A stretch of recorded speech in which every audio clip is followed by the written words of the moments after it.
My brother told my girlfriend I was a weakling, and she agreed. Now they're both paying for it.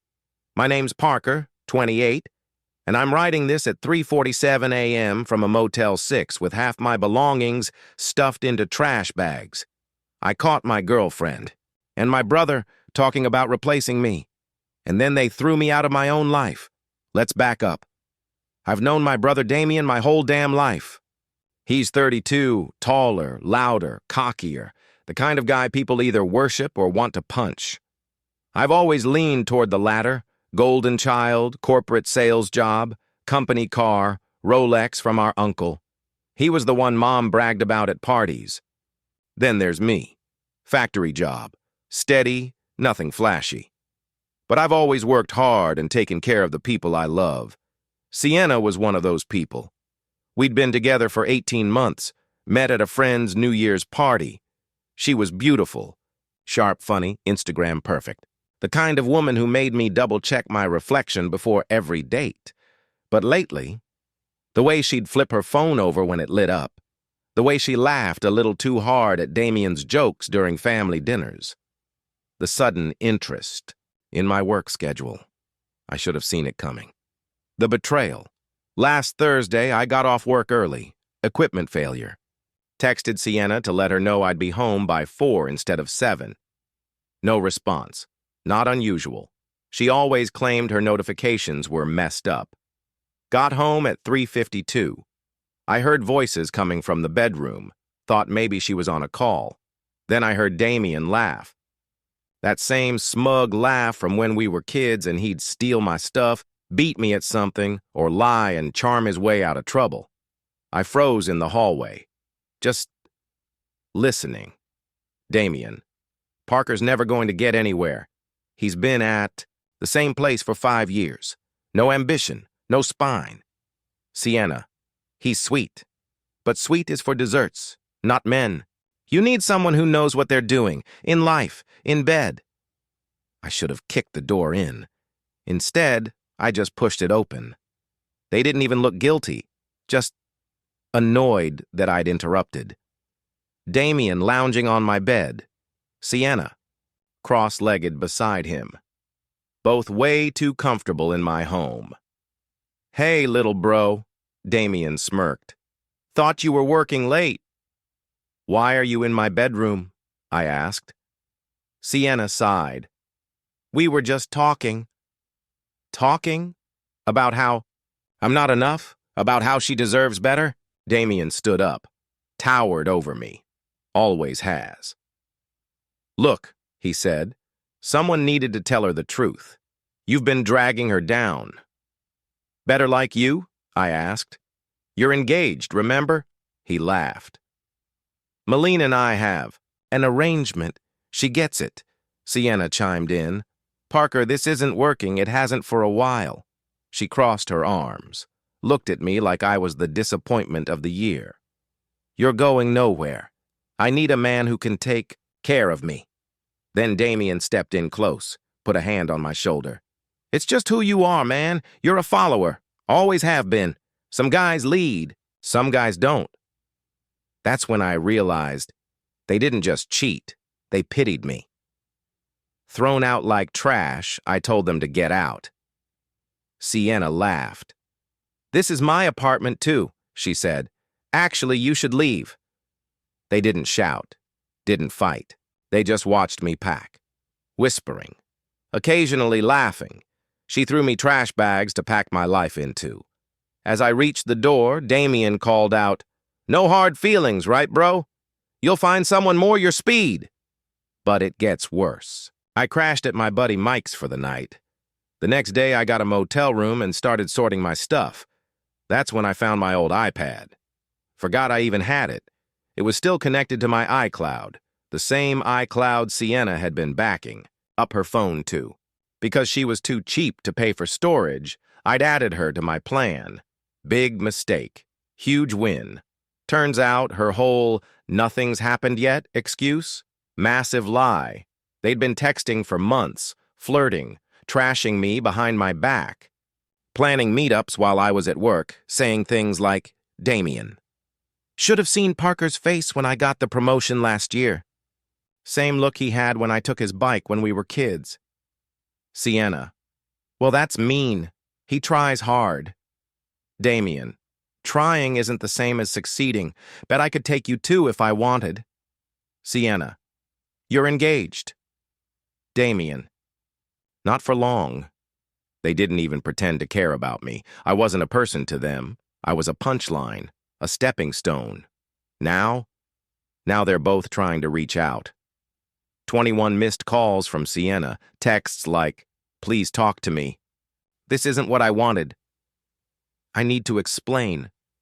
Nah, you made your choice. Both of you did. You kicked me out of my home, my relationship, my peace. Now it's my turn to choose, and I'm choosing to move on, without either of you. TLDR.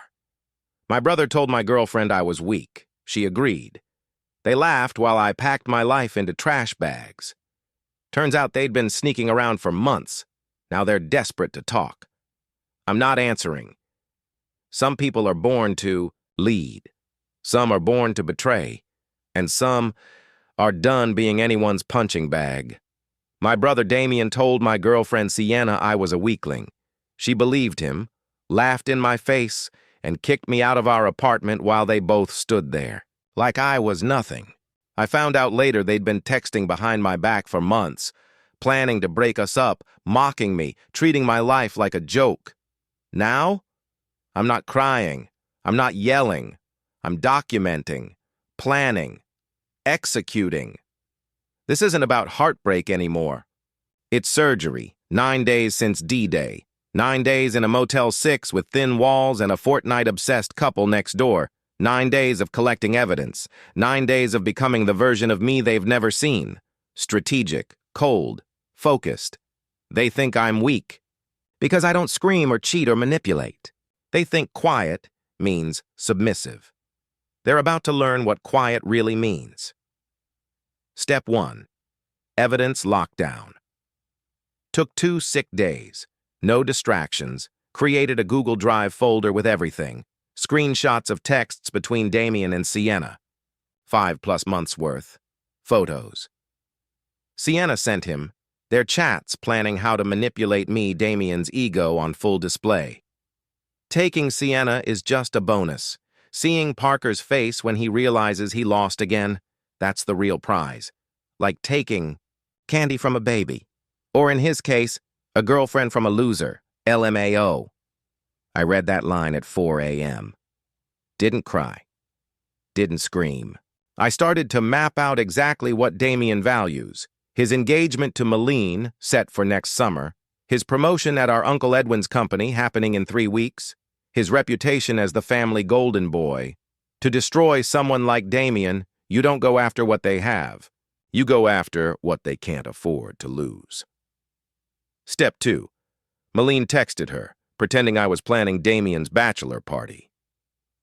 Thinking whiskey tasting versus brewery tour. Thoughts? She seemed surprised I was still involved, but didn't question it. We met at one of those overpriced cafes she loves. You know, the ones that put foam hearts in your coffee. She came prepared to give me the "hope you're doing okay" talk. Started with small talk. Asked about the breakup.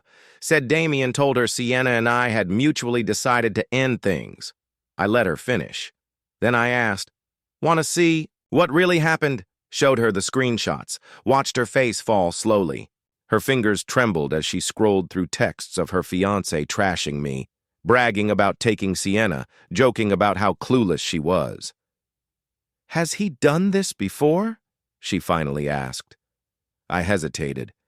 Then I told her about Jessica from college, about our cousin's friend at the lake house, about how his ex's roommate suddenly became very close, about a pattern she left quietly, with my number and copies of everything. She didn't cry, didn't yell, just said, "I need time to think." Unexpected respect for her in that moment. Step 3. Family cloud raid. Our mom set up a shared family photo cloud years ago. Nobody ever changed the password. Her birthday. Real. Secure. I combed through it all. Thanksgiving 3 years ago. Damian brought a co-worker, claimed his girlfriend was sick. New Year's Eve, caught cornering our neighbor's daughter in the kitchen. Camping trip, vanished for hours with my friend's sister, receipts, patterns, history. Step 4. Uncle Edwin. This was delicate. Edwin's practically adopted Damian, sees him as the son he never had. I needed to plant doubt, not accusations, just seeds. Set up a meeting under the pretense of career advice. Met him at his country club on Tuesday. He ordered scotch. I accepted, hated it, drank it anyway. Talked career, talked management. Then I brought up Damian's upcoming promotion. "Aren't you worried about nepotism talk?" I asked casually. People might question how he landed the Northfield account so fast. He bristled. Perfect. I slid over a screenshot. Damian bragging to Sienna about taking credit for work his team did. Another one, using company funds for client dinners that never happened. Not illegal, just unethical enough to spark doubt. Edwin stared at the screen. Didn't say a word, finished his scotch, ordered another. When I left, he was asking questions about Damian's other accounts. They think I'm done. Sienna's still texting me. Damian's still living his life like, nothing's wrong, let them. By the time this is over, Malene will know everything. Uncle Edwin will question every promotion Damian's ever earned, and the golden boy will be exposed for who he really is. Quiet doesn't mean weak. It means calculating. It means patient. It means you never saw me coming. I had more examples, more receipts, more cracks to widen, whether the rest of the family saw it, yet didn't matter. The seeds were planted. Thursday night, family dinner. Mom invited everyone over for dinner. It's tradition when someone's going through a rough patch. That someone was supposed to be me. I hadn't seen Damian since he blew up my life. Didn't even know if he'd show. He did. 30 minutes late. Bloodshot eyes, wrinkled shirt. Hugged Mom for too long. Never once looked at me. Dad asked about Malene. Damian muttered something about her being busy with work. His phone buzzed. Every few minutes. Each time he'd glance at it, frown, and slip it back into his pocket. I played the part. Helped Mom with dishes, asked Dad about his back, brought out Monopoly after dessert. Damian, meanwhile, was unraveling. By 10 p.m., he was sweating and checking his phone like a man on parole. He made some excuse about an early meeting and left in a hurry. Dad watched him go and said, "He seems stressed." I shrugged. Pressure of success, probably. Friday, the avalanche starts 5:02 a.m. First text from Sienna in over a week. "We need to talk. Please call me." Deleted without responding. 9:37 a.m. Damian. "Whatever you're doing, you need to stop. This isn't funny anymore." Screenshot saved. No response. 11:42 a.m. Missed call from Uncle Edwin. 1:15 p.m. Email from Malene. "Can we meet again?" 3:22 p.m. 6 missed calls from Damian. 4 p.m. Mom texts, "Do you know why Damian and Malene are taking a break?" Saturday, Malene sees the full picture. We met at a diner near her apartment. She looked like she hadn't slept in days. Messy ponytail, no makeup, eyes red. Told me she'd confronted Damian. At first, he denied everything. Then claimed it was just flirting. Then, when pressed, admitted to one mistake, with Sienna. But Malene had already started digging after our first meeting. She found more. Messages, other women. She called off the engagement. Privately, for now. Her family still doesn't know. She wasn't mad at me. She said, "You saved me from a lifetime of being cheated on." She even smiled once, when she told me her sister had never liked Damian. As we were paying, my phone lit up with a call from him. Malene saw the name. Her face hardened. "Answer it," she said. "I want to hear the real him." I put it on speaker. The call Damian's voice came through, desperate and slurred, despite it being 11 a.m. "What the hell did you do, Parker?" Malene returned the ring. Uncle Edwin's questioning my numbers at work. Why are you trying to ruin my life? I looked at Malene. She nodded. I said, I didn't ruin anything. I just showed people who you are, the same way you showed Sienna who you thought I was. He started yelling, called me pathetic, jealous, said Sienna had been unhappy for months, said it was inevitable. I hung up. Malene's hands were trembling around her coffee mug. She said very quietly, I was supposed to marry him in 9 months, maybe have kids. Thank you. Fallout. Back at the motel, my phone exploded. 21 missed calls, 17 texts, multiple voicemails. I haven't listened, Sienna, Damian, even Uncle Edwin. The latest message from Sienna popped up while I was typing this. Please answer. I made a terrible mistake. He lied to me about everything. You weren't supposed to find out like that. He planned it. I didn't know. Please, Parker. I'm begging you. Too little. Too fucking late. Tonight, Mom called. Damian showed up at their house, drunk. Dad had to drive him home. She asked what was going on. I told her I'd explain everything tomorrow. Said I'd bring printouts. Let them see their golden boy in full color. They used to call me weak. Turns out I'm just patient. Monday, Uncle Edwin. He called me into his office. It smelled like leather and midlife crisis. He didn't waste time. I've been looking into Damian's accounts. There are discrepancies. Nothing criminal, just the usual. Taking credit for work others did. Inflating numbers, using company resources for personal gain. Classic Damian. The promotion, on hold.